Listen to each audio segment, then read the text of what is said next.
For those who are joining, welcome. We'll be starting the meeting in about 1 minute.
All right, let's get going.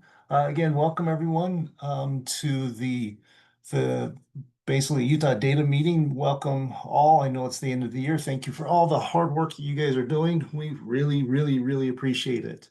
Go ahead and advance to the next slide. Um, If you don't know me, again, my name is Aaron Bruff. I'm the Director of Data and Statistics here at the State Board of Education. With us here, we have a number of staff from my team and from other teams here who will be discussing things. Obviously, we're talking about the end of the year and all the updates and such that are coming here. So again, if you have questions, please raise your hand. We'll get it to the chat. Going over the agenda real quick, talk about the CRDC submission announcement, or basically the LEA school calendar reminder, Cactus down reminder, the end of year UTREX submission, important announcements, finalizing the end of year data reminders, address and district of residence troubleshooting, graduation rate reminders and deadlines, the incident data updates, and UTREX updates. So with that, let's go ahead and move on to go one more. Just for your information, so the civil rights data collection, it should be every other year. Pandemic messed up all kinds of things inside of there. We've cleared that up. Right now, they are in the middle of doing their post-collection data quality review. I don't know how many staff are actually at the federal level working on this. Again, these are unknowns, but that's what the process of doing. And as of right now, there is no expectation that there'll be a collection in the 2025-2026 school year. Okay, let's move on. Just talking about the LEA school calendar reminder. What this is so again, there's different streams of information that has to be getting out. We need to finalize our calendar information that goes to our communication team. The way this is done is you go to the data gateway. If you logged in, you can go and see the LEA tools. It says calendar. If you don't have that, you can actually go in if you are at the LEA admin, and you can add that tool or that right to see it. For some people they can see it, some they can't. I don't know why the difference. But anyway, you click on calendar, go ahead and advance to the next slide if you don't mind. Inside of there, you'll see a list of the calendars. Obviously, you're going to go inside of there. You're going to click on the upcoming 2025-2026 school year and check to see if your LEA has completed it or not. Go ahead and advance to the next slide. So inside of there, we're looking for the opening of the institution, the first day of school, fall break, Thanksgiving, winter, spring, other non-school days and the last school day inside of there. So you just go through the process, click on your LEA, go ahead and go to the next page. Hopefully that everyone knows about this. You can go through there. You can add the calendar, or if your calendar is already inside of there, okay, move on to the next one. Or you can edit it, go through, fill out this form of information, make sure it's all inside of there, and then hit save. Go ahead and move to the next slide. Again, how to enter these dates should be fairly straightforward. I'll go ahead and move to the next slide. These for the different time slots that for your upcoming calendar year. Again, simple on how to input those dates. Go ahead and move to the next slide. And then make sure again you save it and you check it. And if you need to go in and look how information is, you should be good and set. And we'll pull those and we'll be handing them off to our communication team. What they do is they put this into a PDF into two pages. One would be we'll say the local traditional district schools, and then the charter schools are another, and it goes onto our website for basically all interested parties who want to go to one place to see what people's schools calendars are. So make sure that is done. And if you guys don't mind, just double check, make sure your calendars are updated accordingly. We'll be closing those out fairly soon. And thank you very much. We'll turn the time now over to Kristen Campbell.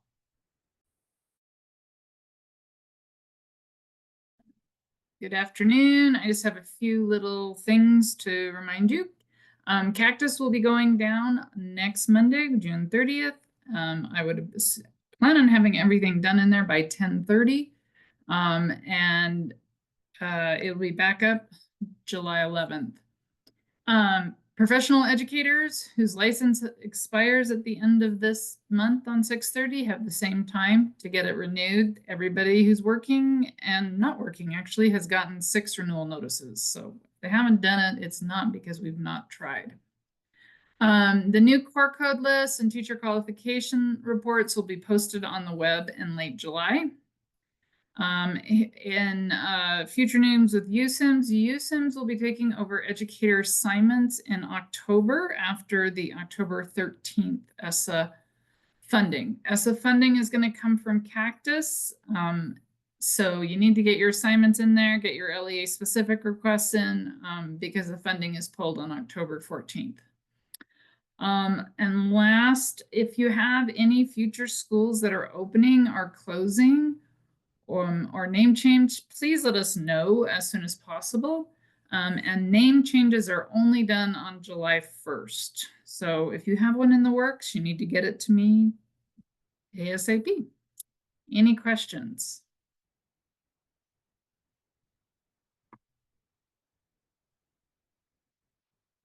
Okay. All right, I'm done. Okay, thanks, Kristen. Okay, so I'll be going over some announcements about the year-end UTRIC submission that everyone has hopefully been working on. Okay, so I did send some of this out in an email, but also just wanted to reiterate it during this meeting, just so everyone is clear. The finalizer window was turned on, so if you somehow missed that announcement, it is currently on, and you have until July 7th, which is a Monday at 5 p.m. to get your year-end submission finalized in UTREX. And just a note on that deadline, it does fall on a Monday, which is right after a long weekend because Friday is July 4th. So just keep in mind that it will be hard to contact people at USBE, perhaps your SIS on that Friday right beforehand, maybe over the weekend. And so it might be a good idea to aim for July 3rd, which, you know, is 4 days short of the deadline. But if you don't have to wait till Monday, it's always just a good idea to get that done early in case any technical issues come up or you do need assistance reaching out through the help desk. Just keep that in mind as we get closer to that date. As of today, this morning, so we could have had more finalized throughout the day, but there were 52 LEAs that have now finalized at least one time. So we still have quite a few still working on it. Please let us know immediately if you receive any error on your actual finalization. We also will go through and look at that and we will email you. But we do need to know because sometimes there's things that the Utrecht team has to fix, and sometimes it's just a matter of you resubmitting and then refinalizing. For the courtesy reviews, they all have been sent out at this point. So if for some reason you did not receive a courtesy review letter, that would have been in an email, and those should have all been sent out by the first week of June. So if you did not receive that, please let myself or someone on data and statistics know immediately, so we can make sure that someone at your LEA gets that. It's possible that it got sent to the wrong person. So if people have changed roles in your LEA, that's also good for us to be aware of. You can also continue to request additional reviews up until July 7th, but just keep in mind that July 4th long weekend, a lot of us will not be working. And then please just remember, if you did receive a review, that top section is meant to be responded to. Those are bullet points that we consider are must respond to items because they either relate to funding or important reporting for things that rely on year-end data being correct. So it could be that it is correct. We just want to hear from you that you've reviewed it and maybe the reason why those counts are the way they are. And we keep a record of that. It helps us know that what you're finalizing is accurate and that there's not a mistake when we look at the counts that you end up finalizing. It also helps us to keep a record for the future so that we have a record of that and also for your own records. So please make sure that you are responding to those reviews at some point before or after you finalize. The next few slides are just some things that we've seen as LEAs have been finalizing and questions that have been coming in. So I'm just going to go over a few of these that are specific to this year and a lot of emails or tickets we've been getting. So the school summary cumulative report, which is under your year-end Utrecht report, we get this question a lot that people ask, why doesn't this count match what's in my SAS? So we just wanted to make a note that the section that shows the demographic counts at year end or as of October 1st. So if you look, there's a small header and it says demographics as of October 1st, 2024. And so all counts are as of October 1st, except limited English, homeless, and ESY. So that might be a reason why the count you're looking at on that report doesn't match exactly to what you're seeing in your SAS. And what that means is that the students on that PDF report were finalized in your October 1 count, and then they're still enrolled in your LEA as of year end. And so we know that students, have entered after October 1st and exited. So that's a possible reason why they're not matching exactly to what is on that report.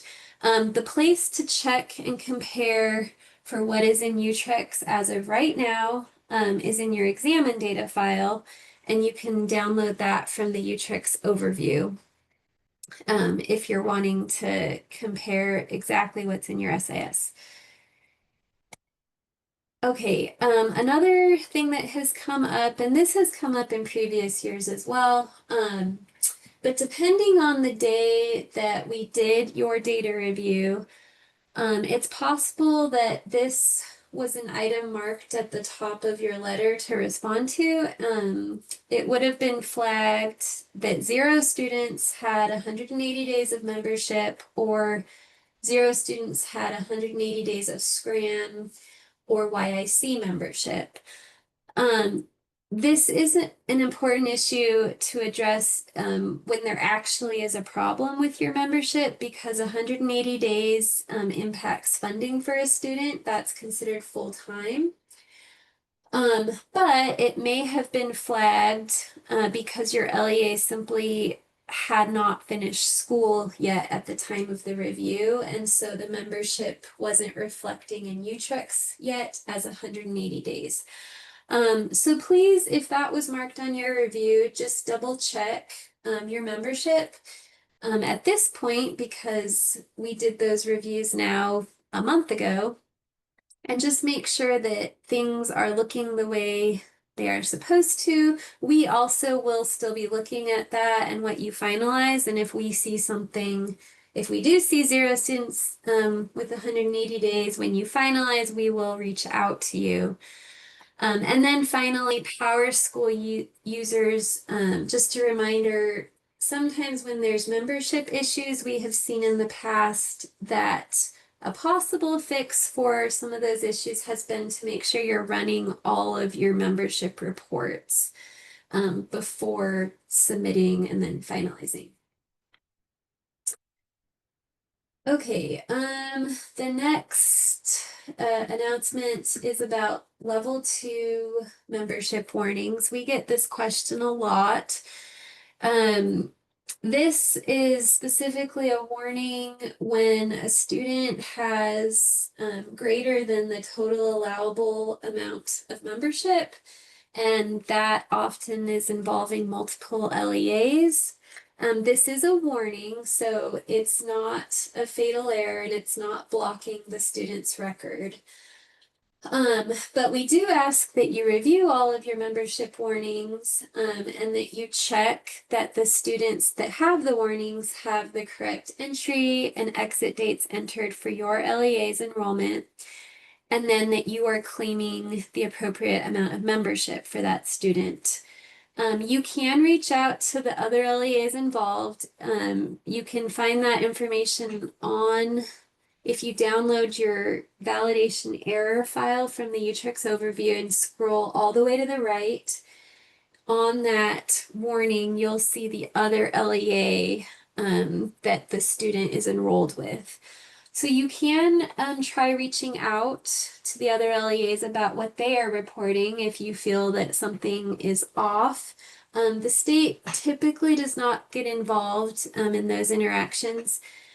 However, if an LEA thinks, what they're reporting is correct, or they just don't respond, and everyone finalizes the way that it's currently in UTREX with the warning, then it will be prorated by the state after year end. The prorated membership amount depends on the student's total allowable membership and then the amount of membership that each LEA is reporting and what they finalize. So if you have specific questions about the proration, you can reach out to myself. But just try to review that data, and also know that some LEAs may not respond as quickly as you would hope, but that finalizing with the warning is not, it's not going to block that student's record. Okay, the next announcement, frequently asked questions. So these are a reminder of validations that have turned into fatal errors this year for year end that were not previously fatal errors, or that were not working properly, or that were only fatal errors for charter schools before this submission period. So those are all related to the district of residence and address validations.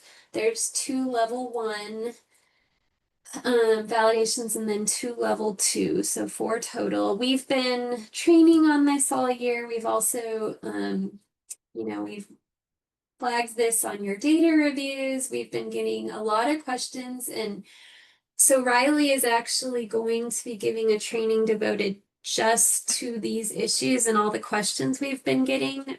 So I will be going over this generally, and she will go over these questions in more detail. But just know that all fatal errors, including the 4 mentioned above, so both level 1 and level 2 will block student records from getting into your finalized year-end submission.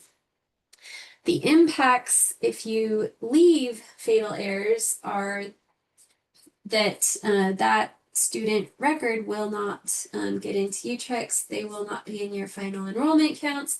They will not receive membership and funding. They will not be in reporting and everything that the year-end data affects. So if you had a student that was in the 2025 cohort grad rate, for example, and that record is blocked, then that is going to have an impact. So it's really important that you make sure to clear those, even if they are level 2. And that's what my next slide talks about. So the level 2 fatal errors should be reviewed and cleared with the same priority as level 1. That level 1 or 2 does not indicate the importance. They are both equally important. Level 1 validations refer to data within your own LEA, and level 2 refers to data that is being checked against something else. So it could be another LEA's data, past enrollment records, the UGRC in the case of addresses and district of residence. So that is the difference between level 1 and level 2. Student records that have level 2 errors will show up in your examine data file and in your counts prior to when you finalize. So it appears that they're not actually being blocked. But that is because the way that those records get blocked is in a process after LEA is finalized. So we just want to reiterate the importance of clearing those.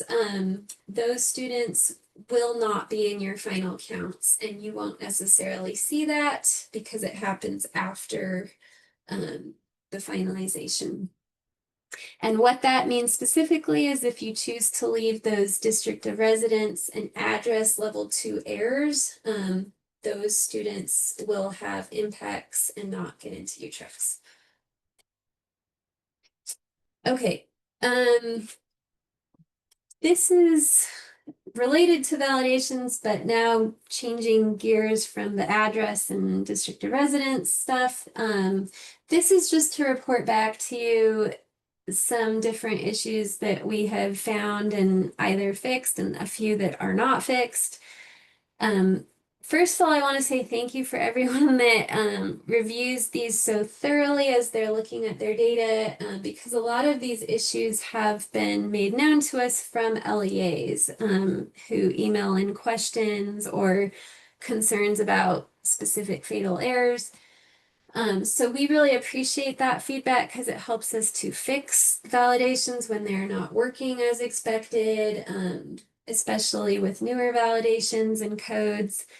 So the first one, this is just to let you know what the issue was and how it was fixed. So this might not have affected your LEA, but just letting you know. So there is a fatal error S1.362 on the student record that says if the exit code is 11, so that's for early graduates, the grade level must be 9, 10, or 11, and the high school completion status must be a graduate status, so GA, GR, GQ.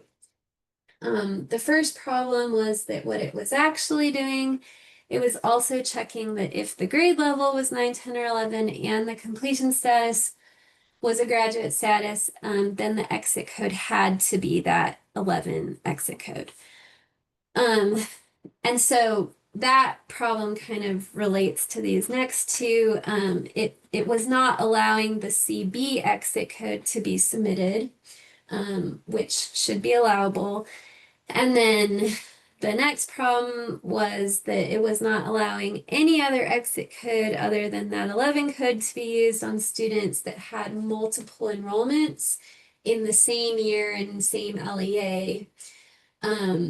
And so all of these issues are now fixed. We just wanted to report that back to you in case for some reason you changed the code because that was not working properly.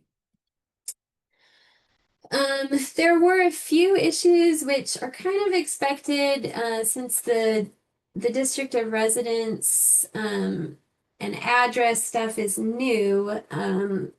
So we always kind of expect that there will be bugs to be worked out. So these are some of them. On the level 2 invalid district of residence error, it basically says that a student's address is not within the boundaries of the district of residence that's reported and validated by the UGRC. So the first problem that we found, again, LEA has pointed this out to us, which we appreciate. The validation was checking all student records, including out-of-state students, S1X records, and foreign exchange students, which we do not want. So this is now fixed. It should only be checking records that have a resident status of UC or B. Another problem was there was a caching issue of old data. That was nothing that an LEA could have done anything differently on. It was just something on our end, but that is now fixed. A third problem, and Riley's going to talk more about this, but we've been seeing there's some districts that have had boundary changes over the years. And so this is the first time that we're actually validating the addresses in the district of residence for districts. And so there's cases where boundary updates are not actually in the UGRC. And so what happens is students that live in a certain district are showing up in the wrong district of residence. So she'll talk about that and what to do if your LEA has some errors on students that live in your boundary, but the boundary had changed. And also what to do in the future, because we know that there will be boundary changes in the future and how you can approach that. Other problems, there's kind of been other one-off issues submitted through tickets or emails, and the UCheck's team has been great at trying to address those. So please let us know if you are seeing something that seems off with how it is validating. But for the most part, these have been fixed or tickets are currently in to fix those issues. Okay, on the address one, that validation checks if a student's address cannot be validated or used to check the district of residence. So the one problem that we found was that the validation was checking, this is the same as the district of residence one I just talked about. It was basically checking all student records, so including out-of-state, S1X, and foreign exchange. So that is now fixed, and it's only checking records with a resident status of UC and B. Okay, and then these next couple of issues are not fixed yet.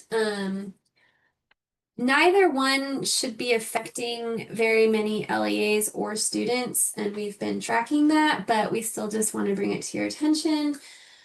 Again, both of these came in from LEAs thoroughly reviewing their data and errors, so we appreciate that they email these things in because it helps us make the validations work properly.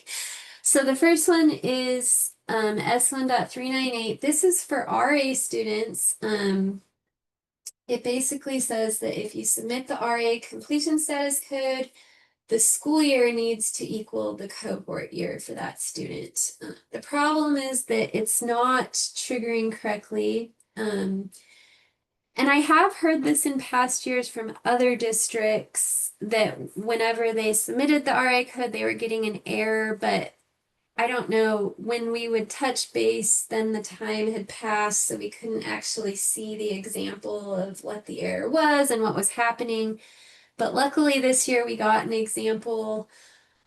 And so we've been able to identify what's happening. And the issue is with the validation not looking at the right cohort year, because these students have adjusted cohort years.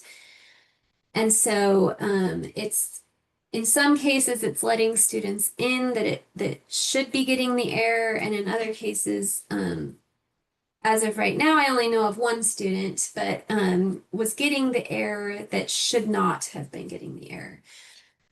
So this again does not affect very many LEAs. If you have this error, you can reach out to me, but you will need to submit the RT code instead of RA, and then do a historical update after year end to change it back to RA. We are currently working on fixing this, but it's kind of an involved fix. We want to get it right, so we're not going to have this done in a couple weeks. And then the second one is the S1.353 invalid birth date error. Basically, this does not affect very many LEAs or students either, but it is not triggering correctly. I think Riley can correct me if I'm wrong. There might have been also another validation related to this, but it's allowing, oh, sorry, go ahead, Riley. Yes, S1.310. Thank you.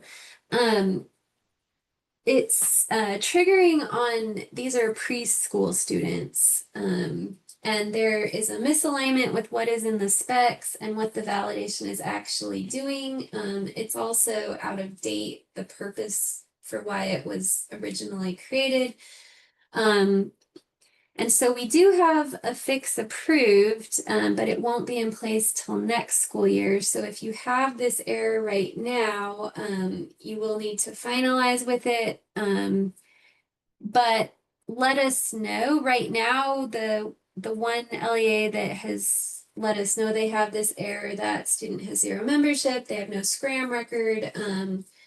So in their case, it's going to be okay if they finalize with that fatal error. But please keep in touch if that's something you're seeing. And we also are trying to monitor that. Okay, another question that we have gotten a lot is on the exit codes. WD, which is the withdrawal code, UN, which is the unknown exit code, and then DO, which is the dropout exit code. We do flag on the courtesy data review a couple of these codes just because they are dropouts. In some cases, the codes had been overused in past years or used incorrectly. So we just wanted to, since we get so many questions on, well, when do I use withdraw? When do I use a dropout? These three notes come directly from the UTREC specifications, and I provided the page number. But under all of the codes, there's actually exit code notes. And those are really helpful when you're trying to determine, like, well, which code do I use when it's a question of there's a few codes that might be right. We also have those same notes for the high school completion status codes. So DO, the dropout code, should be used for students who were dropped from membership under the 10-day rule, and then it links to that board rule and cannot be properly accounted for by any other exit code. So I've seen that a lot of LEAs had been using the WD code for this situation when really the dropout code was more accurate. The withdrawal code is really only used in just fewer circumstances. It's when a situation is so serious that educational services cannot be continued, and it provides a link to the board rule that lists out some criteria for that. So if you have a situation that you want to run by me and like which code you should use, you can email that in or call me. And then finally, the unknown code is when the location or status of the student is unknown or uncertain. That can sometimes overlap with the DO code, but again, we would need to look at all the details of that, how that student is exiting. Okay, this announcement is about the kindergarten reporting. So it was announced in April by our assessment team that they were requiring, in addition to grades 1 through 3, kindergarten to also be reported at year end. And if you were not able to report your kindergarten reading and early numeracy data in UTREX, they provided a template for that.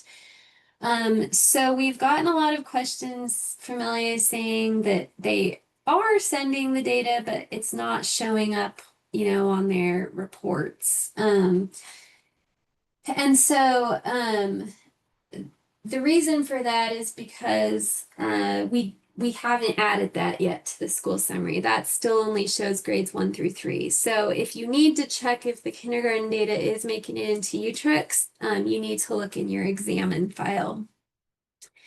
But LEAs are expected to report. There's 4 total fields for each reading and early numeracy, so 8 total. So there's the 3 status fields and then the intervention field, and that's for both reading and early numeracy. The best and easiest option is to send that through UTREX, but if that's not possible, then you can use the template. And again, it's not going to show up in the UTREX reports yet, so you would need to check in your examine data file if it's actually being sent through UTREX. It was flagged on data reviews if you left blanks, so one possible reason is that maybe you did the template for all your kindergartners, and so that's why we're still seeing the blanks on our end in UTREX. But just know that the template is only an option for this year, and next year it will be required and validated in UTREX, and hopefully we will also have that reporting updated to show the kindergarten.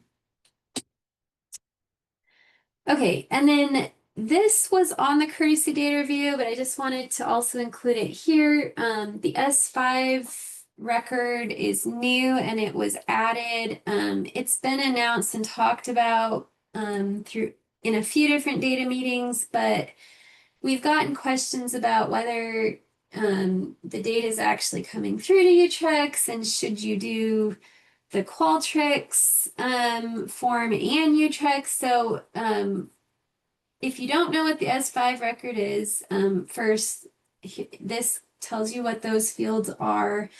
So please review if your LEA has schools that are participating in the National School Lunch Program, and then make sure to submit S5 records for eligible students, or to report if a parent has opted out of data sharing with DWS.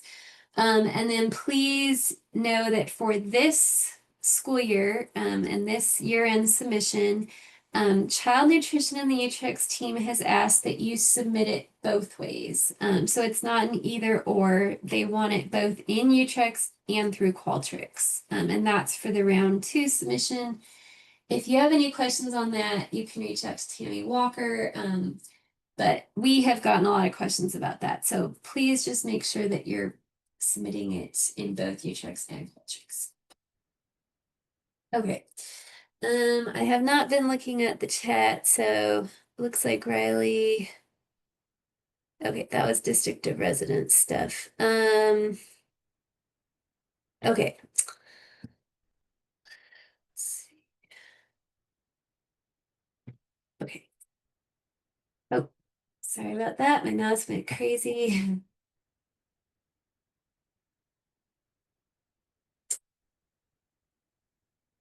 Okay, I have a couple Yeah, other gen. there's another question Yes. in the chat. Thank you. Should our SAS be asking all the data points that were required with the SEVT Qualtrics report? Tammy or Cliff might have to answer that, but as far as I know, the fields that are required in Utrex are these right here. So there's three. It's the free and reduced price eligibility date, and the free and reduced price eligibility source, and then the DWS opt-out. So there's just those three fields, as far as I understand. And I don't know what the Qualtrics report is asking for. Okay. Okay, so those were all announcements specifically about things that have been going on this year. These are more general announcements that that we announce every year. So historical updates, that deadline has passed. And again, that deadline is for a guaranteed completion prior to the finalized deadline. However, if you still have historical updates that need to be completed, you can still submit those requests. Sooner is better than later, so please make sure to get those in now if you have any, and we will do our best to complete them. As of now, though, all requests that were received by the 23rd either have been completed or are in the process of being completed. And then just as a reminder, all historical updates are always due 2 weeks prior to the submission deadline. And again, that's for a guaranteed completion. This year we did implement a similar type of deadline for SSID merge requests. So assuming that your merge request met that deadline, which was June 16th, and it had all of the necessary information in the request, it was guaranteed to get done by July 7th. Please still put in merge requests if you find that you have a student that needs to have an SSID merge, and the SSID team will do their best. It's just not guaranteed to get done. And that's because there's a freeze. IT has to prepare for the year-end, ETL and rollover. And so some of these things, can't get pushed through during certain dates. Please also just make sure that if you put in a merge request, that you respond to any questions that the USBE team might comment on the ticket, because sometimes you'll put in a request and do all that work. And then if you never respond to follow-up questions, the merge doesn't get done, and that's unfortunate. So just make sure that you're paying attention to those ticket emails. This is a reminder that we like to give every year, every submission. Please don't pause your submissions unless, maybe there's a good reason, like you're having a technical issue or you're trying to preserve a clean submission and review it that day. But for the most part, you really shouldn't be pausing submissions. You should continue to submit daily up until you finalize and are done finalizing. Reach out to us if you are having technical issues so we know why your submission is paused. And then this is really important. After you are done finalizing and you don't intend to refinalize, please make sure to not pause, but to delete your automatic scheduled daily collections. That is really important for the rollover. Pausing submissions and not deleting and you keep submitting creates problems, and in some cases that can create more work for the Utrecht team. Okay, So again, the deadline is Monday, July 7th. So if you have not finalized yet, here are some things that we recommend you doing. Please review the courtesy data review letter that was sent out. If you did not receive that letter, or it got lost in your email, we can always do another review, but you need to reach out to us so we know to do that. Please also review your year-end data with various people at your LEAs that would, be subject matter experts for that data, program specialists, coordinators, as well as financial personnel, to make sure that what you're submitting is accurate. And then again, plan and prepare to finalize early if you can. I can't emphasize that enough. We always have at least, one or a couple LEAs that do have, pretty big technical problems on the last day. And so if other LEAs are able to finalize early, that frees up the system to allow the LEAs that really need to be getting stuff through to get that through faster, because the system is very slow if you wait till the last day. You don't need our permission to finalize. We're happy to review your data and we'll answer questions, but it really is up to you to determine when you are ready to hit that button, and we cannot hit it for you. Please be available if you are the person that is the Utrecht's contact. Even after you have finalized. This is because we need to be able to get a hold of you in case there is a data error that we find, and we need to have you refinalize. Sometimes we find issues, on July 7th or after July 7th, and we need to still be able to get a hold of you. So please pay attention to emails and calls if we try to contact you. If you're going to be, out of the country, or, you finalized in June and you're not going to be around in July, please just make sure that there's somebody else that can refinalize if that is necessary. Okay, and I will go ahead and turn the time over to Stephanie. Good afternoon, everyone. So in the next several sections, we will walk through the data finalization process. Here is a high-level overview of the steps to finalize a Utrecht submission in the data gateway. We'll walk through each step in details in the following slides. First of all, you need to go to the data gateway and find your LEA overview. Once you are there, during the submission window, which this year runs from June 16th to July 7th, you will see a finalize button. You can click that button as many times as needed during this period, especially if you've made corrections or resolved the data issues since your last finalization. After clicking finalize button, a confirmation window will pop up. Go ahead and confirm it. Then the system will then begin processing your data. This part can take a little bit time, so it's important to monitor this data closely. You will know it's done when this data shows completed. If something goes wrong, you will see an error finalizing message. So finally, once your data is finalized, don't forget to download the reports for this submission right away. These reports may be updated with the next automatic data collection, and they won't show up in archive reports in the next several months. Next slide, please.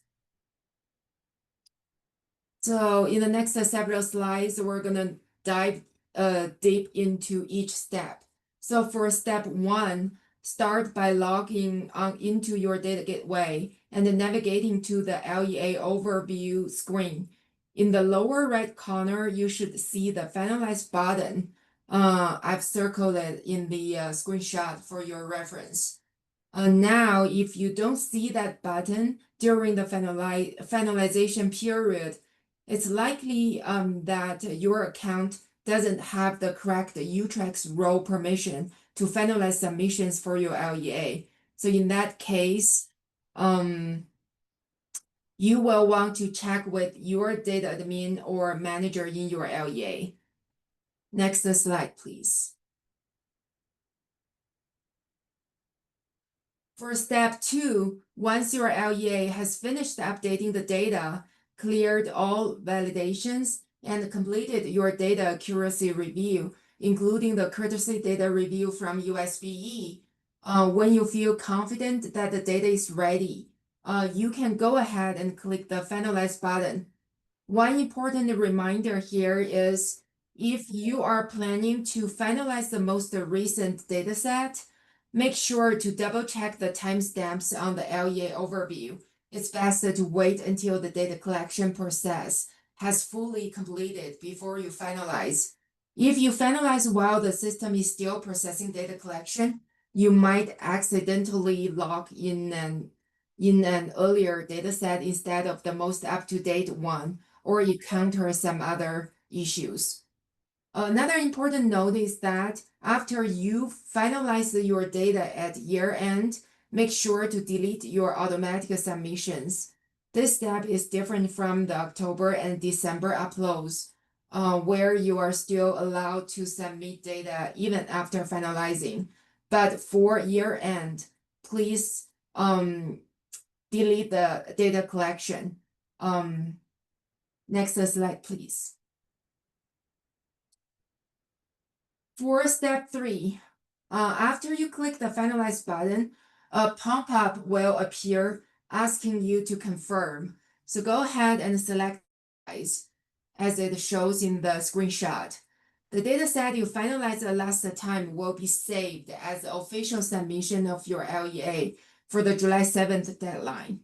Once you confirm, it might take a little bit time for the system to process your data submission. You'll probably see a status like new request or finalizing. That just means it's still working. The process isn't complete until the status change to completed. Next slide, please. Once the status shows completed, that means your data has been finalized successfully. You will also see the requested date and the email of the person who finalized it listed in the year-end data section. See the circled section, lower part in the screenshot. If something goes wrong, the status will show error finalizing in red. That means the process didn't go through. In this case, reach out to the data and stats team, and we and UTRAX team will look into it and help with the error. After finish troubleshooting, you will need to resubmit the data and refinalization. Next step, please. Next slide, sorry. Once you finalize your data, please head over to the UTRAX reports page and download copies of all the reports listed under the year-end reports section. These reports are tied to the dataset you just finalized.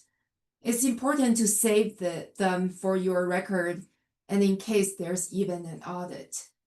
We recommend downloading them right after finalizing because the reports will update as new data gets submitted to UTRAX. Otherwise, you won't find them again until months later when they get moved to the archived reports.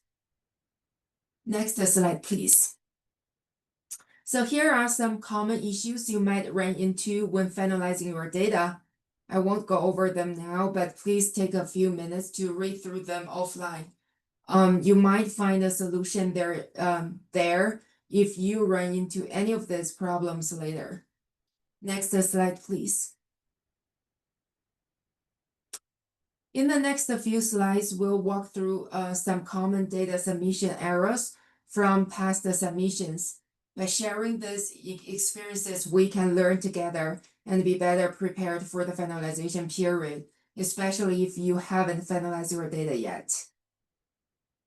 Like we talked about in the finalizing We recommend finalizing your data only after the data collection has fully processed.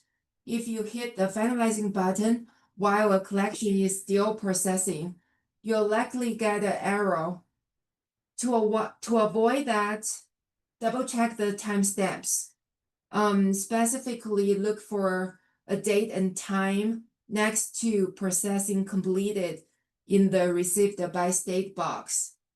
That confirms the data has been processed and received by the state. And please don't click finalize button the moment that the timestamps appears. Please give it a few minutes just to be safe and make sure everything's settled before you finalize your data. Next slide, please. Please be mindful that your scheduled nightly data upload might interfere with the finalizing process. For example, we've seen cases where an LEA's nightly upload starts running while they're trying to finalize the data, which can cause issues. If you really need to finalize during your scheduled upload time, go ahead and delete the automatic submission first, then finalize your data. Once that's done, log back into the system and double check if the finalization went through successfully. Next slide, please. Okay, here are a few tips to help you avoid issues when finalizing your data. Don't wait until late afternoon on the deadline day to finalize. If you run into technical issues with UTRACS or your SLS, you may not have enough time to fix them. Extensions are only granted on case by case and require multiple approvals from USBE. If you need extra time to clean and finalize your data, please keep in mind that everything tends to move slower on the last day due to high traffic. If you finalize your data in the afternoon on the submission due date, just to be aware that you may need to log in several times throughout the afternoon and even into the evening to make sure your submission went through successfully. Delays in finalizing can have broader consequences. It can hold up everything at the state level, including the rollover to the next school year. And finally, it's just more stressful. If your finalization fails late in the day, you will have very limited time to resubmit and refinalize your data. Next slide, please. Again, don't to download your reports right after you finalize your data. It's the best way to make sure you have a copy tied to the specific submission, especially in case you need it later for reference or an audit. We already covered where and when to download your reports in the earlier slides, so I won't repeat that here. Here are a few quick notes about the scheduled collection at year end. Next slide, please. Once you finalize your year-end data, please make sure to delete your scheduled collections. This helps prevent any issues with scheduled upload interfering with the new school year's data. Please don't just pause the collection. Please go ahead to delete it completely.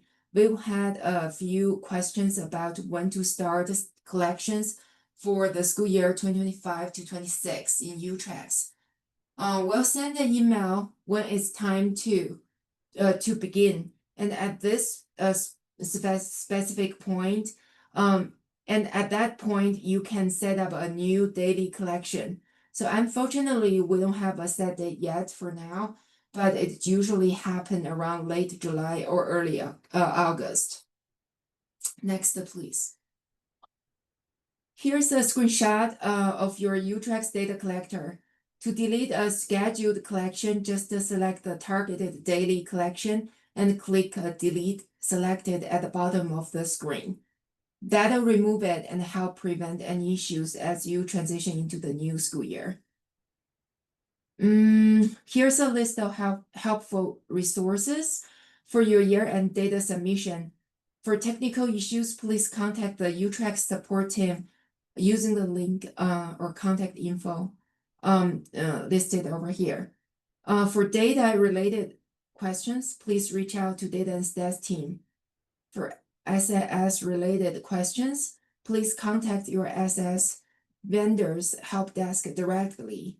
Just a quick reminder, we don't have access to your SAS system on the state side, so we're not able to troubleshoot SAS-related questions for you. Also, don't forget that the UTrack specification and year-end guidelines are your go-to resources. They include definitions for data fields, business rules, and explanations for errors and warnings. Most of the answers you're looking for are in there, so we really appreciate it if you check those first before reaching out. Next, please. Okay, I'll give it to Riley then. Thank you, Stephanie. I just had one note on this resources. If you have put in a help desk ticket or several help desk tickets and for whatever reason they haven't been responded to or assigned to an individual, please don't let that just stop you from doing anything. We realize there's a time crunch, and so if you haven't heard back, please email data and statistics and we can see what's going on with that ticket, or email us and let us know what's going on and maybe we can find the answer. We have had LEAs that are waiting on a help desk ticket and then it's the last day, and you know, that's unfortunate because maybe it's something we could have resolved a week ago. So just a reminder, if you do have help desk tickets in right at the end of the year, there's, you know, lots of tickets. And so for whatever reason, if it got overlooked, please just make sure to call or email. You can do that to our team and then we can try and find the appropriate person to help and resolve that issue. And I will go ahead and turn the time over to Riley. Hi, everyone. So this will just kind of be a training about how to troubleshoot the invalid address and invalid district of residence level 2 fatal errors. This is kind of like what we have learned in the last year, because this is new to us too. This is, the first year that their addresses are being validated. And this is the first year that the districts of residence are being validated. This is also the first year that it's required for both charters and districts. And so there's just been a lot of learning around this. Erin has asked that at some point we have like a little one-pager about how to do this, so that it doesn't have to be like a 15-slide training. But this will go into detail about essentially how all this is working on the UTrex side of things. I'll go over what UTrex is validating against and then look at the two different fatals and then also what to do about boundaries that have changed. So how the UTrex system checks addresses is that UTrex makes API calls to the UGRC, which is the Utah Geospatial Resource Center, and it checks submitted addresses into UTrex against the street and zone geocoding endpoint. And a really important note is that an address may show up in Google Maps, it may show up according to the USPS, it might show up in a county or city streets file, but that does not mean that the address is valid according to the UGRC. So you can check against anything you want, but if you're not checking against the UGRC, then that does not matter for UTrex. So the UGRC checks that these are physical addresses and that they exist in their database. The LEAs can also make AP calls to the UGRC. You can use their API client also. Both of them are free. And if you have any questions about how the criteria are set up, for example, what the spatial reference or accept scores are, you can reach out to the UTrex team. I know some of the, many of the districts may have already done that. Next slide, please. And this is another thing from the UGRC. So they say that maintaining the data set is now an ongoing effort between the UGRC, counties, and municipalities. Specifically, the UGRC works with each county or municipality's master address list authority to continually improve the address point data. Counties have been placed on an update schedule depending on the rate of new development and change within them. Populous counties, they're more complete and are updated monthly, while rural or less populous counties may be updated quarterly or every 6 months. I do know that they initially populated all their addresses using a grant, and that grant is no longer around. And so I don't know if they are on the same schedule that they have posted here, where it's monthly up to 6 months. But if you're saying, hey, this address exists, if it doesn't exist in UGRC, for UTREX purposes, that address does not exist. So that's just one thing to know. We don't have any control over how often these, or USB doesn't have any control over how often UGRC updates their mailing or their physical address database. Next slide. So the level 2 invalid address fatal error, this triggers when none of the values entered in any of the address fields return a valid match from the UGRC. So the Utah or the UTREX specs show the priority that which address fields are checked in. And so the first priority is looking at coordinates from the GPS latitude or GPS longitude fields. And then the second priority is an open location code, like a Google Plus code. The third priority is GPS coordinates in student physical address 1. Fourth priority is a geocode in student physical address 1. And then the fifth priority is an address in student physical address 1. So that means if you have values entered in both student physical address 1 and geocode fields, then the geocode field will be referenced and used if it's valid or legitimate for the address validation. And this was in response, this functionality and priority was put here so that LEAs who need to put certain details in student physical address 1 for bus routes or for other purposes, you can leave whatever you need to have written in physical address 1. If it's not actually an address or it's not a valid address, you're able to put the valid address via GPS coordinates or via geocodes in the other fields, and those will be referenced. So the way that you clear the level 2 invalid address fatal errors, the first step is that you just got to check to make sure that the address that's entered is correct. So are there any mistakes? Are there spelling errors? Are there missing street directions like a north or a south? Are numbers missing? Is there a missing apartment or unit? And so you just have some random characters at the end, or is like something like a PO box or a highway call box entered? Those all are just like basic first steps for making sure that the address is correct. And then you can also verify with the family too. Sometimes they might make a spelling error while entering the student's address. Or they might not have like something, they might have something wrong. So those are the first steps to take. And then the second step is after verifying that it's correctly entered, you got to check with the UGRC to see if it recognizes it as a valid address. So like I said, you can use the API, whatever. I don't use that. I don't understand how that works. But when I have been checking and helping LEAs, we use the UGRC's lookup tool, which is atlas.utah.gov. That is the site that you got to use. You can't use Google Maps or MapQuest or any other maps application. And also just note that the UGRC is only verifying that the address entered is a valid physical address. So if there's mistakes, if like the wrong number is entered, it can still return a valid address, but that might not actually match where the student really lives. It also very, very rarely can erroneously map addresses that are entered correctly, but that has not been a common case. We've seen that twice so far out of, the 700,000 students in Utah. And then the third step you take is that if the UGRC does not recognize the thing that you've entered as a valid address, then you have multiple options. You can enter in decimal latitude and longitude coordinates into the GPS lat and long fields, and there are also helpful warnings that UTREX has set up to make sure that the GPS coordinates that are entered are a location in Utah.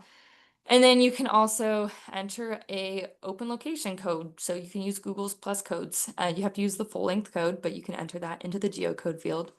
You can also enter the GPS coordinates and the geocode into student physical address 1 as a Well, you can do that now. It will be deprecated in the future. Also, yeah, Cliff mentioned another common issue is shortened names like WVC or SLC. So just making sure that addresses entered are correct. So moving on to district of residence. How does Utrex check the district of residence? So Utrex also makes API calls to UGRC for the district of residence. The source of truth that Utrex uses is UGRC School District Boundaries Database. Utrex does not check the GIS maps that districts, cities, counties, or other state entities own. So your SIS may have a tool for you to use to identify as like a helpful way to identify DORs, but if it's not making the API calls to the source of truth, then it might provide inaccurate or out of date district of residence data. And if you're wondering what number corresponds to what district, you can visit the Utah Schools directory to see those numbers and what they correspond to. So the level 2 invalid district of residence fatal triggers when the entered DOR does not match the DOR of the physical location of the address.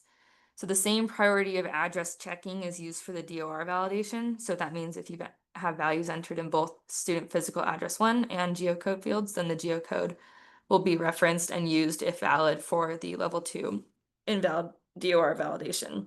And there's a caveat here, which I didn't feel like I should have put, but just because it has affected 2 LEAs so far, I did want to share. So there's the address first has to pass the DOR validation to get into the cache. And then if an LEA makes changes to the zip code or the city or any of the other fields, including the submitted DOR, or if the actual DOR changes because the UGRC updates its maps, then it invalidates the cache. And the cache is cleared once a week for each LEA. So if the cache was good, if the change was good, then it will clear up on the LEA's cache clearing day.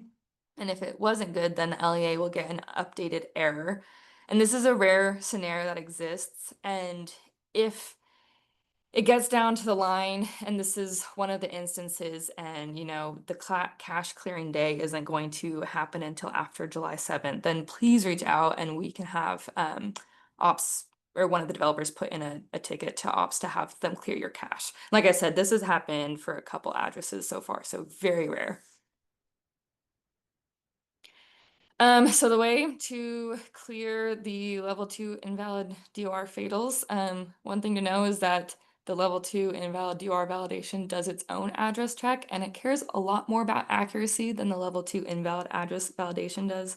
So the first thing you got to do is do step 1 of the invalid address check. So you got to double check that the address you've entered is physically located where you're expecting it to be, and you got to use that atlas.utah.gov tool and check using the city name and check using the zip code separately. Sometimes the entered city or zip code is not correct, and so the address is valid because UGRC is like, oh, okay, yeah, I'll figure this out for you, but it's not actually where the student lives. So here's just like a generic example. If you enter 123 South Main Street, Nephi, Utah, 84111, and you put the district of residence to be Juab, the 84111 zip code's actually Salt Lake City zip code, and UGRC thinks that this student lives in Salt Lake, and then Utrecht says, hey, this kid does not live in Juab, they live in Salt Lake. The district of residence should be 36. So one of the solutions is that you got to check with the family to see, did they enter the address wrong? Do they live in Nephi? Do they live in Salt Lake? And then adjust the city name or zip code and or the district of residence accordingly. The second step is to use the UGRC's school district boundaries map to see what the district of residence actually is. And you have to do this after you know that the address being validated by UGRC is where you're expecting it to be. Sometimes homes are close to the border of districts and people just don't know, or someone was like, oh yeah, my family lives in this district, but they don't. So you have to double check to see what the district of residence actually is. And then the third step is that sometimes for no clear reason at all, UGRC erroneously remaps an address to another city or another place. And if you followed these first 2 steps here and you're still getting a DOR fatal, then you can try to enter the GPS coordinates or a geocode. And that has helped 2 LEAs where for no reason UGRC just randomly remaps an address. And as a note, because we did announce that you can't use the GPS coordinates to clear DOR fatals, you can't in most cases, but in something like this, it's where the GPS coordinates and the geocode have to be where the address or where the house is physically located, and the DOR has to match the district of that physical location. So they both have to, be correct. And then the last bit of this whole training is on updating district boundaries. So we have noticed there are district boundary discrepancies that LEAs and USB have both noticed throughout the district of residence validation process. And because Utrex validates addresses and DOR data against the UGRC, if there are changes that have happened to boundaries, but they have not been reported correctly, then the UGRC may not be up to date with the latest boundary data. There are at least 2 places that need to be updated when district boundaries change. First place is the state of Utah, and notice has to be given to the lieutenant governor so the UGRC's boundaries database can be updated. And changes and updates are made through certification by the lieutenant governor's office sent in by county legislative boundaries. And as a reminder, Utrex uses the UGRC boundaries for validating the DOR. So if this doesn't happen, then UGRC doesn't get those updates, and Utrex is now not able to see those new updates. And then the second place, at least that we know of, is the federal government needs to be informed as well. So notice is given to USBE so that the US Federal Census Bureau School District Review Program database can be updated. And I'll explain these 2 places coming up. So with regards to the state of Utah, USBE does not handle these updates. So if you email us and say, hey, you've got the wrong boundaries, it's not us that have the wrong boundaries, it's the UGRC, and the lieutenant governor did not get these new boundaries. So I've included the Utah Code 53G3-203, which outlines that the county legislative body has to, within 30 days of the creation, consolidation, division, or dissolution of a school district, has to file with the lieutenant governor the impending boundary action. And then the Utah Code 17-53 is linked there for what a county legislative body is, if anyone has any questions on that. Next slide. And then, so once the UGRC receives the appropriate documentation, they're actually able to make the school district boundary updates relatively quickly, within like a week or so. So this, fortunately, once like the process is formally completed, UGRCs, you're not gonna be waiting like months for them to fix or change the boundaries. They're pretty quick. And there's also maybe other places to update as well, in addition to the lieutenant governor. So Utah Code 67-1A-6.5 outlines more of those locations. But we are not legal experts, so please do not depend on us for those other locations. But I have included in the next slide some of the entities. So there's the local entity approving authority, the state tax commission, the center, the county assessor, surveyor, auditor, attorney, the state auditor. So you can reference that or help your city or county ensure that they're taking the correct steps. And then this is a note. So the updates to the federal government, these are done annually through the school district review program, and districts have to submit changes to USBE so they can be reflected in the census. And the SDRP creates maps used by federal agencies for distribution of funds. And this doesn't involve any school boundary changes. It's just changes to actual district boundaries involving 2 or more districts. And the memo usually goes out early to mid-November to superintendents and business administrators with any updates that were made in the current calendar year, and they're requested to be sent by early to mid-December. I'm actually handling this now, but the person before me, they handed it off and said only 1 change has been requested in 9 years, and it was the Jordan and Murray districts, which had a small boundary adjustment in 2017. So if you're like, hey, we've had a change. USB has not received that change, and that means the federal government has also not received that change. The next slide is to please check your boundaries. So if something, and use the UGRC tool to do this. So if something doesn't look right, like look, is your district a citywide district? And did your city incorporate any previously unincorporated county lands? And do you expect those to be the same lands now belonging in your district? Did your district make a swap of some land with another district? Is your county or is your district a countywide district, and did your county make any adjustments to the borders? And so this is something to check with appropriate personnel at your district, city, or county to see if there have been any historical changes that didn't get reported to the correct agencies. And if you're finding that there are some changes that haven't been made and your data are being affected by this, please reach out to us. You can reach out to me. You can also put in a ticket. I would, encourage reaching out through email though too, just because it is getting down to the deadline, and we'd like to be able to help resolve any issues so that students aren't blocked from getting in. So that is it for me. Please feel free to email me with any questions, and I have so that's it. Okay, thank you, Riley. David, we'll turn the time to you for graduation. Great. Hello, everybody. Let's go to the next slide.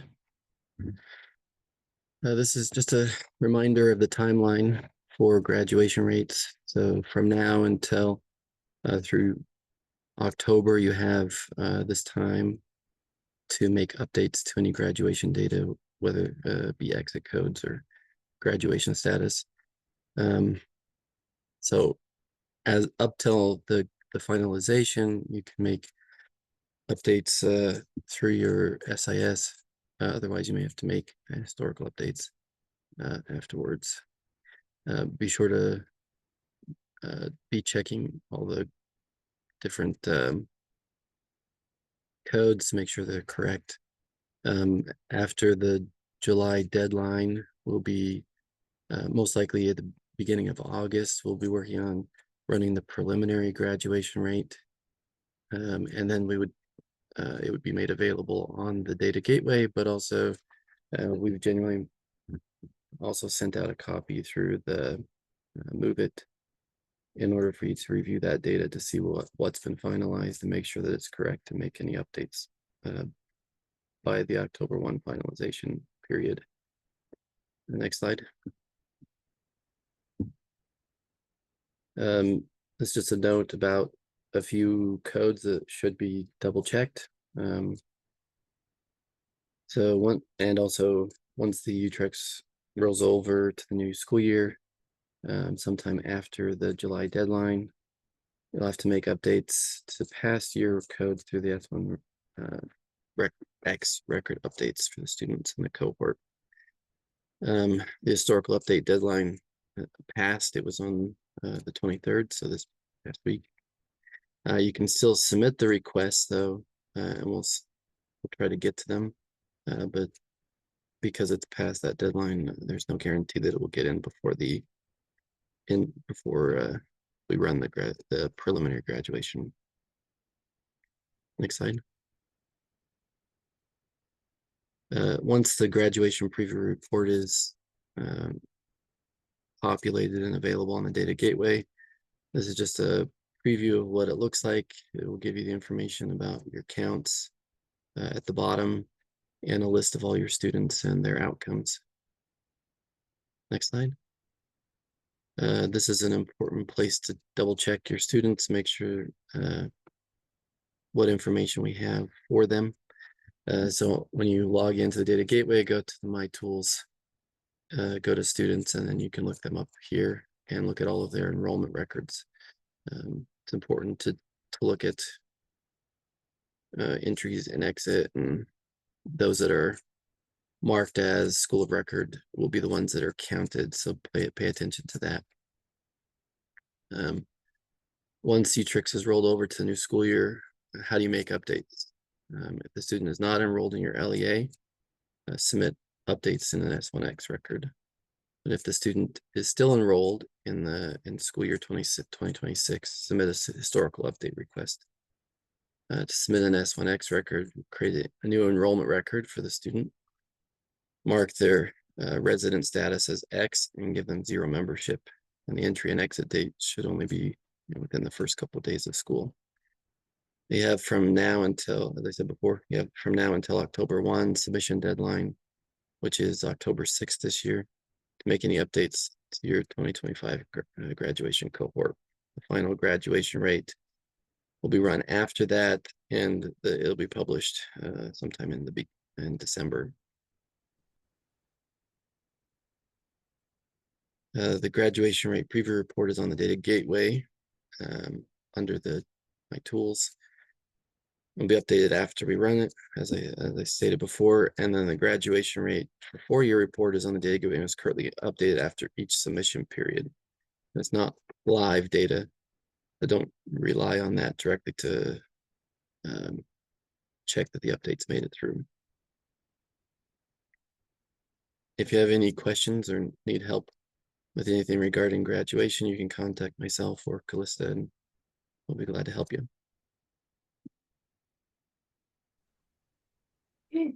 Thank you, David. Willie will now talk to us about incident data updates. We'll turn up the time over to Willie.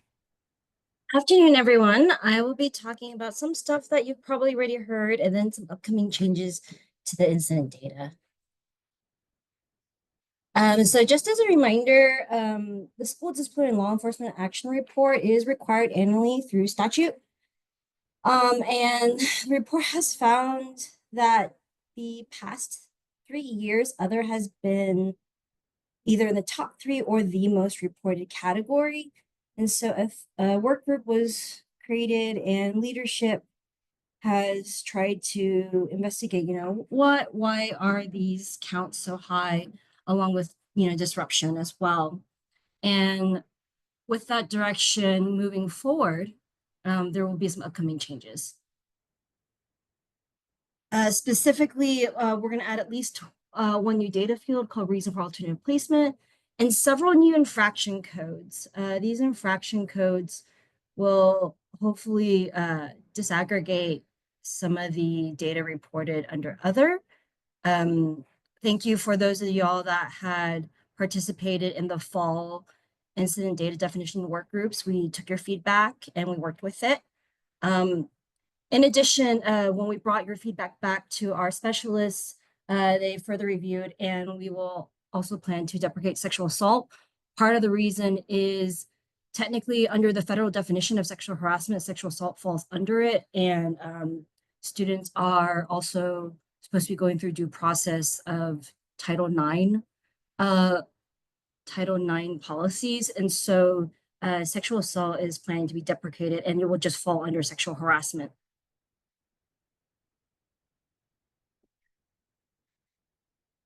The other changes coming up, 2 bills passed this legislative session that impact incident data collection, specifically Senate Bill 170 and Senate Bill 223.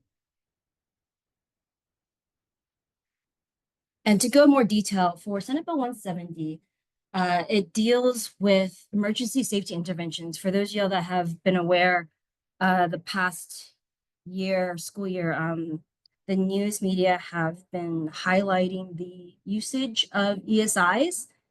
And so I believe Senator Escamilla, she and a few others sponsored Senate Bill 170, and they are now requiring these 6 data fields to be reported in addition to whether or not an ESI was used. Most of this information should have already been documented regardless. It just was never submitted. There are some aspects of that may be new for both for your LEA. Specifically, these are incident outcomes, the duration in minutes of how long the intervention was used. It shouldn't be more than 30 minutes. Why was the intervention used? Were there any alternative interventions? General demographics, and then relevant training offered to staff. And if the staff involved with the ESI received training. So the red just kind of highlights those changes. We did attempt to get some clarity, like what is an alternative invention, or is there any distinction between applicable disability status versus just a regular disability status? We have not gotten guidance on that, but just start preparing your SISs to begin collecting this information because it is going to be expected going forward. In addition, the Senate Bill 223 clarified some aspects of bullying. As you already know, we are required to report bullying, but they decided to break it out into student bullying versus staff bullying. If you want to look at those definitions, there's the lines right there. But how it will impact data collection is a couple of things. And before I go into that, I also just wanted to remind everyone that because of this bill as well, there is some language change. So in the Utrecht specs, you're going to see subject versus victim, although the V code will still be there. It's just subject is now the language. The statute and rule will require reporting of the subject. So what has happened is we typically get incident data regarding the offender, like someone, little Susie or Johnny bullied someone, but we don't know who was bullied. And it actually is required to be reported. It's right now quite underreported. And so been working with IT, and we are going to make some validation errors so that the student number will be conditionally required, because some incidents of bullying don't involve a student that is at the school or may sometimes be a non-student. So we understand that sometimes the reason why a victim or subject is not reported is because there's literally no information in your system. So we are working with that validation error. Another validation error to help with the underreporting of subjects of bullying are, typically it's just one I2 record, but once the following either flags or infraction codes are selected, bullying, cyberbullying, hazing, retaliation, harassment, or sexual harassment are chosen, then you need to have another I2 record. So it'll be 2 I2 records for these 6 either infraction codes or retaliation that happens to be a flag and it's not a infraction code. So that's coming the way as well. I see a question. Do we have the Utrecht fields we need to map to and from our SISs? Let me finish, but I suspect Cliff may be on. Oh, perfect. Thank you. Thank you, Cliff. So we don't have the SIF mapping yet, but we are building it out. And so one of the things, so this is kind of a preview of what we kind of expect the validation errors to look like. So as you know, traditionally a student number is required for the I2 record with the I1. But again, since some incidences of bullying, cyberbullying, hazing, retaliation, harassment, sexual harassment may not involve a student, then we need to make these conditionally required. And here are what these may look like. In addition to the student number validation errors, additional validation errors were added for the PI role. Originally, you just selected one offender, victim, again, now will be subject, or both. But again, with those 6 infraction codes or fields, you need 2 to tango, essentially. And so you're going to get an error if you only submit an offender for bullying, for example, or you might just get an error if you only submit one I2 record with just a victim/subject. So you need to have both. And we understand these are a lot of changes that are being implemented all at once regarding the incident data. And so leadership has also directed an appendix to be added to Utrecht. So towards the bottom where all the language codes are, we'll provide definitions and resources for each infraction code. This also will help to fill in the knowledge gap, because we understand a lot of Utrecht's you administrators help do the training in your district in LEAs as well when entering administration data. So as an example, what this would look like is typically, in the Utrecht specs, you just had that table with the code, and then the code's meaning was like physical assault, number 1. Well, the definition then would be an intentional act or an attempt to do bodily injury to another with force or violence. And then we would have statute referred to any Utah resources or national resources. Because some of y'all brought quite a bit of feedback. For example, robbery was initially tied with theft, and y'all are saying, you know, robbery is obviously more escalated piece because that deals with threat or use of a weapon, versus theft could be something as petty as like, you know, just taking someone's pencil. Maybe not a pencil, but something like that. So we will have this appendix provided towards the end. So just kind of to wrap up, we are going to, again, just add new validation errors and adjust them for the student number and PI role to help increase the reporting of victims and subjects as required by statute, because it appears to be underreported. Again, we're adding 6 new data fields regarding ESIs due to Senate Bill 170. And due to, again, the large numbers of disruption and other reported, which again, is not bad, but just trying to disaggregate it further to get better understanding of the data. So the 12 new infraction codes plus a deprecated infraction code will happen. And then we're adding reason for alternative placement. And just to help guide all these changes, we're having an appendix with the definitions of resources. So if you have any other questions, feel free to reach out to me. Thank you. Thank you, Willie. I know there was one question in the chat about the AS exit code. So, if Malia has a chance to review that question, we can get that answered. If not during the meeting, we'll send that out after the meeting. And then we'll let Cliff give us any UTREX updates. There is another question. Will all of those be on the updated specs in July? Willie, do you know the answer to that? I am working with data privacy to at least update the manual. Yes, that way y'all will be aware of those upcoming changes. Do you know if it's happening though in this round of updates? It should. We Okay. anticipate it being ready for the July updates. So that way Okay. LEAs can start building out their SISs to start collecting that data and then reporting it to us. Okay, thank you. Okay, so I'm reading Don's question. Is the AS graduation code appropriate for charter school special ed student continuing in high education with district of residence? So district of residence, it doesn't sound like they're in adult ed. They're just doing regular post high, not adult ed. Is that correct, Don? Yes, that's correct. Okay, so then it sounds to me like you should probably report them as a retained senior, the RT code. Okay, thank you. Yep, no problem.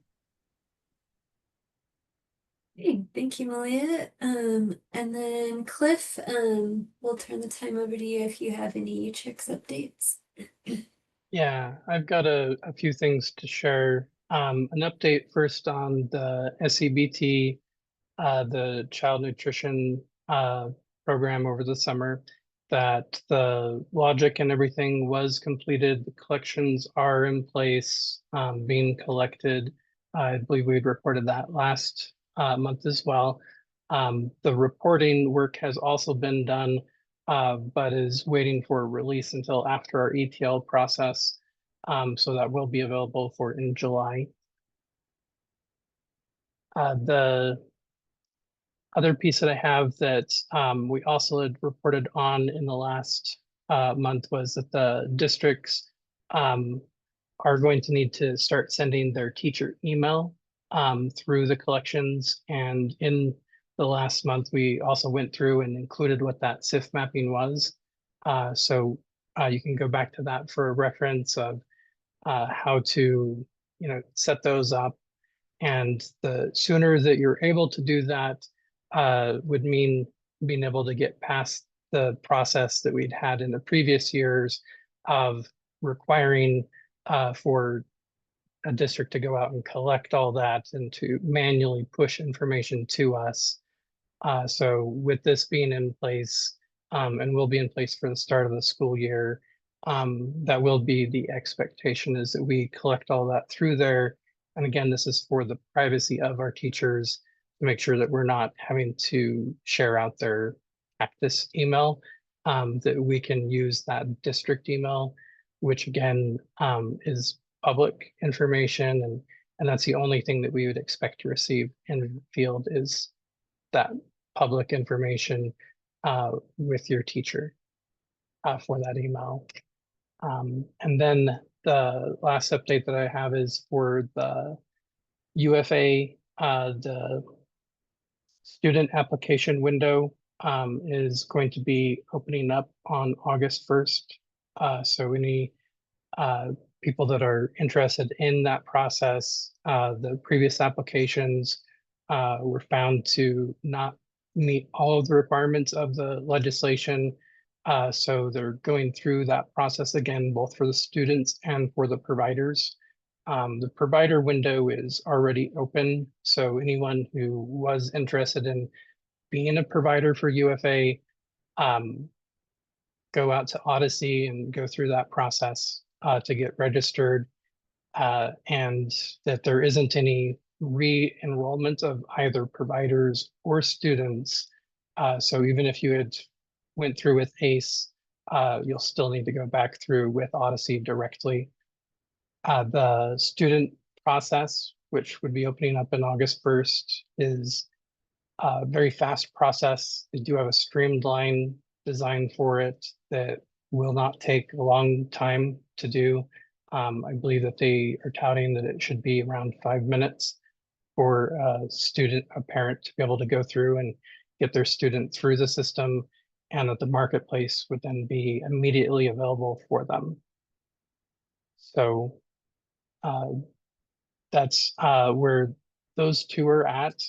As far as with the if the student can be receiving the private school funds, which is the higher amount of 8,000 versus the 4,000 or 6,000 based on age, that's been determined through Odyssey to be that the student has to actually be attending a registered private school with UFA. So that would mean that if the parent is looking to make sure that they're getting that extra amount of funds, and that private school hasn't already gone out to register with UFA as a private school, they need to do that to be able to get that higher amount. Otherwise, they would be getting those lower amounts. All right, so we've got some questions in the chat. Can we see the S5 record on the examine file? And that's a yes. If you are passing the S5, you will see the S5 record out on the examine file. Then we have some feedback here with Riley.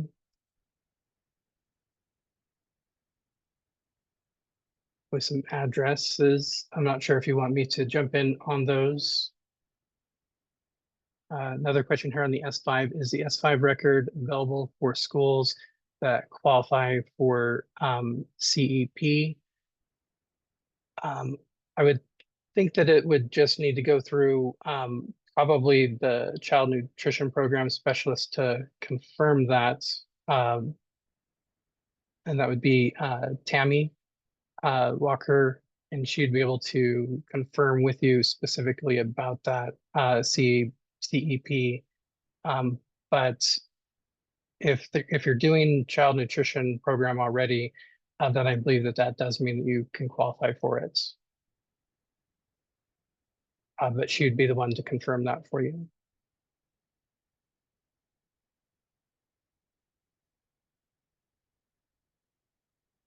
Any other questions?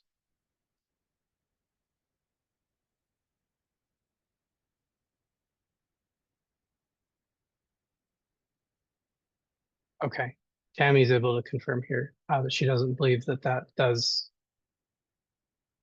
include CEP. Hey Cliff, is the S5 record currently showing up in the examine file, or is that a future thing? I believe that it is currently showing up. Is it not currently showing up? I had heard feedback, but it was a while ago, so I haven't checked recently, but Okay. Are there any Um, LEAs out there that could say whether or not they've seen? Okay, yeah, it is there, it looks like, so, okay. Great.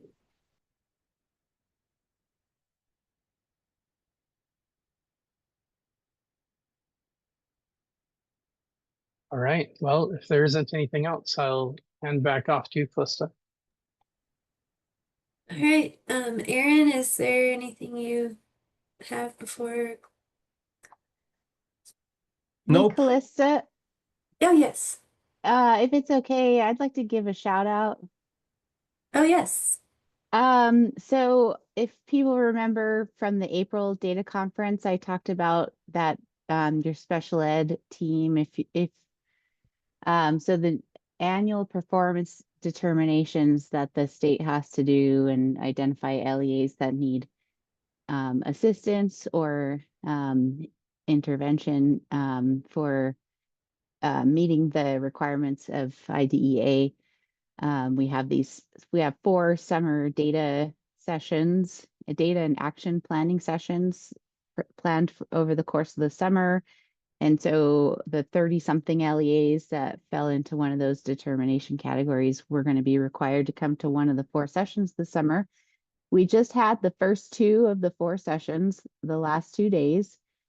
And in April, I presented on kind of what the sessions mean for you as the data folks, which is possibly being asked to attend and provide support, possibly being asked to provide data sets that your special ed teams would use in order to dig into data.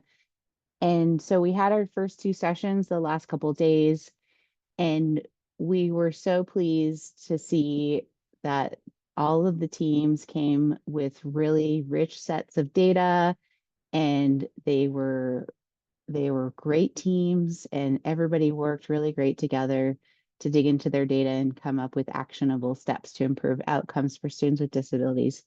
So if any of you were there the last couple of days, shout out to you. Thank you so much for your efforts and your support in digging up data for your special ed teams. The next 2 sessions are July 18th, I believe, and August 14th. So if any of you are planning to come to that, we look forward to it. And thanks again. All right, thank you, Malia. Erin, did you want to Well, close? I'll just say thank you, everyone. Have a wonderful summer. Thanks again for all the work that you guys do in getting your data checked, clean, and submitted, and submitted on time. That's it. Thank you all. And we will not be meeting again until the August meeting. It is at the beginning of August, so I'll make sure to send that information out, but there is no July meeting. So happy finalizing, and please reach out if you have problems or questions along the way. And I think Riley is still addressing some questions in the chat about the district of residence stuff. So thank you, everybody. Have a great day.